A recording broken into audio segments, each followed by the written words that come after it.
परी का जादुई दो सैंडल का जादू। रामपुर गांव में सुगंधा अपनी माँ अरुणिता और बाबा रामलाल के साथ रहती थी। सुगंधा की माँ अरुणिता अक्सर बीमार रहती थी। रामलाल ने अपनी पत्नी का बहुत ही इलाज करवाया, लेकिन वो बच न सकी। अरुणिता के गुजर जाने के बाद रामलाल ने सुगंधा की देखभाल के लिए सुलोचना नाम की औरत से दूसरी शादी कर ली। सुलोचना की पहले से ही एक बेटी थी, सुनैना। सुनैना की हाइट छोटी थी और वह दिखने में भी ज्यादा अच्छी नहीं थी, लेकिन वह दिल की बहुत ही अच्छी थी। सुनैना और सुगंधा बहुत जल्दी एक दूसरे से घुल मिल जाते हैं और दोनों एक साथ सगी बहन की तरह मिलकर रहती हैं। लेकिन सुलोचना को यह बात बिल्कुल भी पसंद नहीं थी। वह सुगंधा को बिल्कुल भी पसंद नहीं करती थी। सुगंधा, सुगंधा, कहाँ मर गई ये लड़की? अच्छा, तो महारानी यहाँ आराम फरमा रही है। सुगंधा की बच्ची, तो तू यहाँ आराम फरमा रही है? घर का सारा काम क्या तेरी मरी हुई माँ आएगी करने के लिए? अभी करती हूँ माँ। सुगंधा उठकर घर के कामों में लग जाती है। सुगंधा को अकेले घर का सारा काम करता देख सुनैना कहती है, सुगंधा लाओ, मैं भी तुम्हारी कुछ मदद कर देती हूँ। आखिर अकेले कब तक काम करती रहोगी? नहीं दीदी, मैं कर लूंगी, आप रहने दीजिए। अगर माँ ने देख लिया फिर बहुत ही डांट पड़ेगी मुझे। माँ अभी बाजार गई है, लाओ मैं तुम्हारी हेल्प कर देती हूँ, माँ को कुछ पता नहीं चलेगा। और फिर दोनों बहन मिलकर घर का सारा काम खत्म कर लेती है और सुलोचना को इस बात का पता भी नहीं चलता है। ऐसे ही दिन बीत रहे थे। फिर एक दिन सुलोचना सुगंधा से कहती है, सुगंधा, मुझे आज तेरे बाबा के साथ उनके एक दोस्त की शादी में जाना है। ये गाउन सुनैना को प्रेस करके दे दो और उसे अच्छे से तैयार भी कर देना, समझी? और मैं क्या पहनूं माँ? मैं भी दीदी का वो पुराना वाला गाउन पहनकर तैयार हो जाती हूँ। शादी में मैं सुनैना को इसलिए लेके जा रही हूँ ताकि मेरी बेटी रिश्तेदारों की नजरों में रहेगी तो जल्दी ही उसे कोई ना कोई अच्छा लड़का मिल ही जाएगा, समझी? इसलिए तू घर में रहकर घर का काम देख। हाँ गुनगुन बेटा, माँ सही कह रही है। आप तो मेरी समझदार गुड़िया हो ना, घर में रहो। आपके लिए तो हमें बहुत से रिश्ते मिल जाएंगे, लेकिन दीदी की हाइट और रंग की वजह से हमें लड़के मिलने में थोड़ी सी परेशानी हो रही है। ओके पापा, अगर ये बात है तो फिर आप लोग आराम से जाइए। मैं अभी दीदी को तैयार करके लाती हूँ। देखना, मैं दीदी को ऐसा तैयार करूँगी कि लड़के वाले देखते ही एक ही बार में दीदी पर फिदा हो जाएंगे। इतना बोलकर सुगंधा वहाँ से चली गई और अपनी बहन का लहंगा प्रेस करने लगी। देखना दीदी, मैं आपको इतने अच्छे से तैयार करूँगी कि शादी में हर किसी की नजर आप पे ही होगी। सुगंधा ये सोच ही रही थी, तभी अचानक गलती से सुनैना का गाउन प्रेस से जल जाता है। हे भगवान, ये क्या हो गया मुझसे? अब मैं माँ को क्या जवाब दूंगी? तभी वहाँ सुनैना और सुलोचना दोनों आ जाती है। क्या हुआ? तू ऐसे क्यों कर रही है? शादी में नहीं लेके जा रही हूँ, उसी का बुरा लग रहा है। माँ वो, हे भगवान, सत्यानाश हो तेरा! तूने मेरी बेटी के कपड़े जला दिए। अरे तुझे मेरी बेटी की जरा सी खुशी नहीं देखी जाती? जलनखोर कहीं की, जलन से तूने उसके कपड़े जला दिए। नहीं माँ, ऐसा मत कहो, मैंने ये जानबूझकर नहीं किया। जाने दो माँ, माफ कर दो इसे। और वैसे भी मेरे सिर में बहुत दर्द हो रहा है, आप लोग चले जाओ, मैं शादी में नहीं जाऊंगी। प्लीज माँ, मेरा बिल्कुल भी मन नहीं है। चलो ठीक है बेटा, मैं जा रही हूँ, तुम दवाई लेकर आराम करो। और तू सुन मनहूस, मेरे आने से पहले घर का सारा काम हो जाना चाहिए। इतना बोलकर सुलोचना वहाँ से चली जाती है। दीदी मुझे माफ कर दो, भगवान की कसम दीदी, मैंने ये जानबूझकर नहीं किया। बस भी करो सुगंध, मैं जानती हूँ मेरी प्यारी बहन ऐसा कभी नहीं करेगी। अब चलो दोनों मिलकर घर का काम खत्म करके कैरम खेलते हैं। ऐसे ही कुछ दिन और बीत गए। फिर एक दिन, जल्दी जल्दी हाथ चला लो, घर की सफाई के बाद मेहमानों के लिए खाना भी बनाना है। आज मेरी बेटी को देखने लड़के वाले आ रहे हैं। और हाँ, मेरी बात कान खोलकर सुन लो, जब तक लड़के वाले यहाँ से चले नहीं जाते तब तक तुम्हें किचन में ही रहना है, समझी? बड़ी मुश्किल से एक रिश्ता मिला है, मैं उसे तेरी वजह से गंवाना नहीं चाहती, समझ गई? इसलिए अपना यह गोड़ा सा थोबड़ा छुपा कर ही रखना। इतना कहकर सुलोचना वहाँ से चली जाती है। सुलोचना को डर रहता था कि कहीं लड़के वाले सुगंधा को देखकर सुनैना की जगह सुगंधा को ना पसंद कर ले। इसी वजह से सुलोचना नहीं चाहती थी कि सुगंधा मेहमानों के सामने आए। थोड़ी देर में सुनैना को देखने लड़के वाले आ जाते हैं। सुनैना अच्छे से तैयार होकर उनके सामने आती है। तभी सुगंधा भी छुपकर खिड़की से बाहर का नजारा देख रही होती है। लड़के वाले को सुनैना बिल्कुल भी पसंद नहीं आती। बहन जी, आपकी बेटी की हाइट तो बहुत ही छोटी है और इसका रंग भी सांवला है। अरे बहन जी, हाइट का क्या है? अगर पहले से ही हाइट ऊंची होगी तो आपकी बहू ऊंची हील्स कैसे पहनेगी? थोड़ा सा हील्स पहनने पर मेरी बेटी आपकी बेटी से बिल्कुल परफेक्ट मैच करेगी और क्रीम पाउडर लगाएगी तो इसका रंग भी निखर जाएगा। वे लोग ये बातें कर ही रहे थे कि तभी लड़के की नजर खिड़की से झांक रही सुगंधा पर जाती है। पिताजी, मुझे वो लड़की पसंद है जो काफी देर से मुझे खिड़की से देख रही है। बहन जी, आपकी और कोई बेटी भी है क्या? नहीं नहीं, हमारी तो एक ही बेटी है। वो तो जी, वो हमारी छोटी बेटी है। आप उस लड़की को हमारे पास बुलाइए। अगर मेरे बेटे को आपकी छोटी बेटी पसंद है तो हम उसका रिश्ता उसी के साथ करेंगे। मेरे लिए मेरे बेटे की खुशी ही सब कुछ है।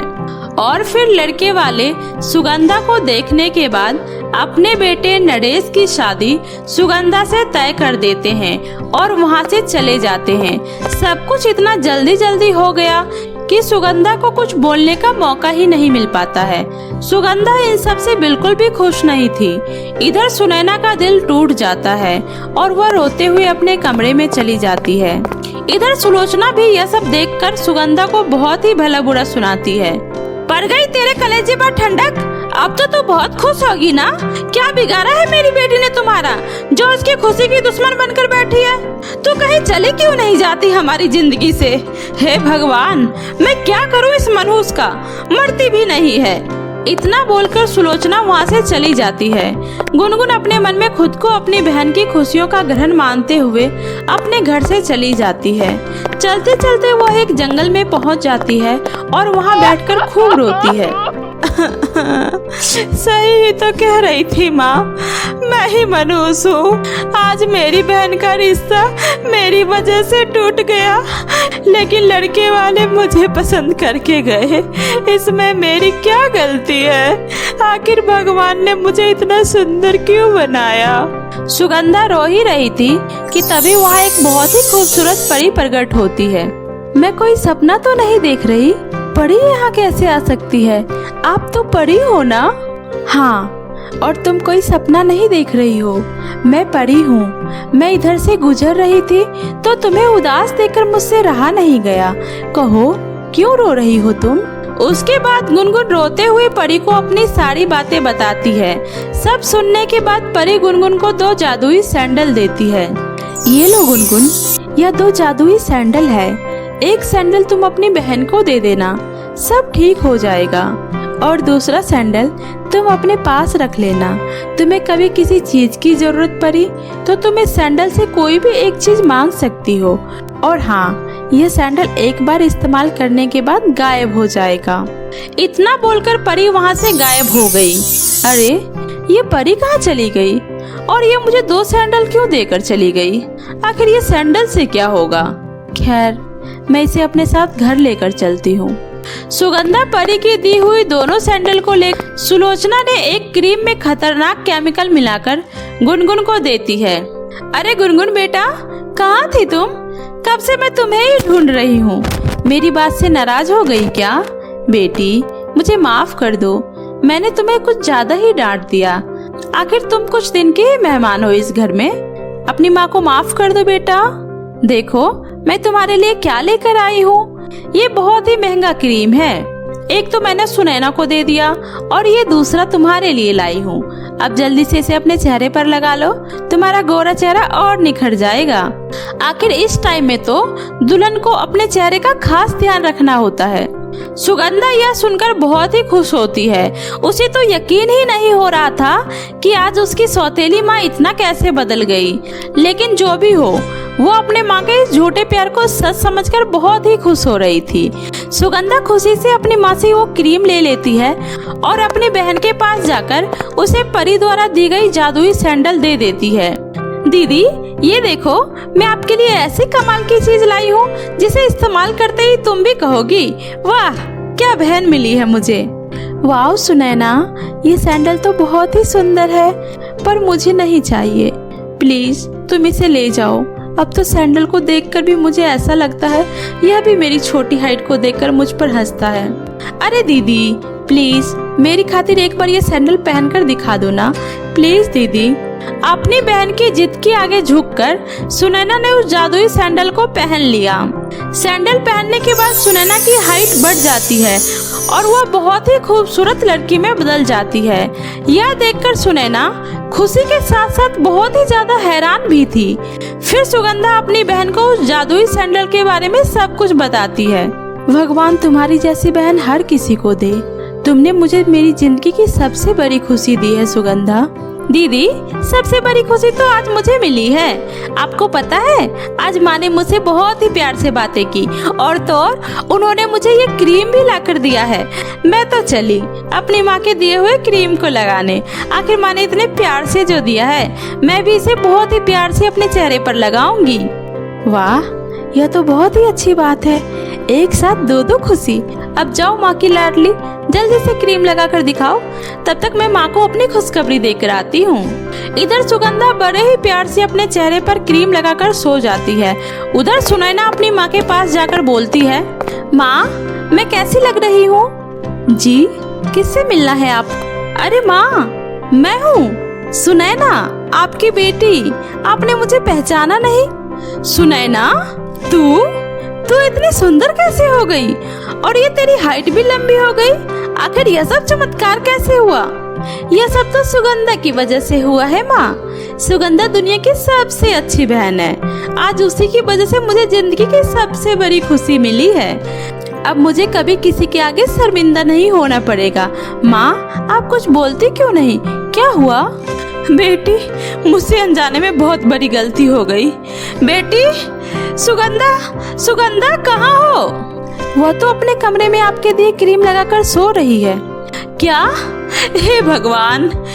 इधर क्रीम लगाने से सुगंधा को अपने चेहरे में बहुत ही जलन होने लगी। वह जैसे ही उठकर शीशे में अपना चेहरा देखी तो वो जोर जोर से रोने लगी।